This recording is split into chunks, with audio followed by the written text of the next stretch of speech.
অভিনেত্ৰী বৰষা ৰাণী বিষয়াই পোন প্ৰথমবাৰৰ বাবে নিজ কন্যাক বহাগ বিহুত কিদৰে নাচনী সাজত সজালে আপোনালোকক দেখুৱাম।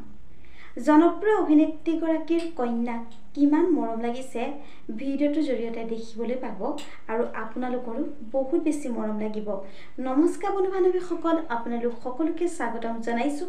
মই প্ৰতীক্ষাই SP নিউজ আছামিজৰ অন্য এটি নতুন ভিডিঅ'লৈ আপোনালোকৰ বাবে লৈ আহিছোঁ এটি নতুন ভিডিঅ'টো সকলোৱে আদৰি ল'ব বুলি আশা কৰিলোঁ।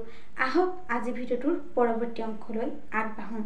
হয়, অসমৰ জনপ্ৰিয় অভিনেত্ৰী বৰষা ৰাণী বিষয়াই তেওঁ কন্যাক কিদৰে নাচনী সাজত সজালে আপোনালোকে দেখিবলৈ পাব। পোনপ্ৰথমে আপোনালোক সকলোকে ৰঙালী বিহুৰ বহুত শুভকামনা জনালোঁ। সকলোৰে জীৱনটো ৰঙেৰে উপচি পৰক তাৰে কামনা কৰিলোঁ। জনপ্ৰিয় অভিনেত্ৰী বৰষা ৰাণীৰ কন্যা আদিতি বৰুৱাই এইবাৰ অৰ্থাৎ তাই জন্ম হোৱাৰ পাছত এইবাৰ প্ৰথম বিহু পাইছে আৰু বৰষা ৰাণী বিষয়াই কিদৰে কণমানিজনীক সজালে চাওঁচোন, আহক ভিডিঅ'টোৰ জৰিয়তে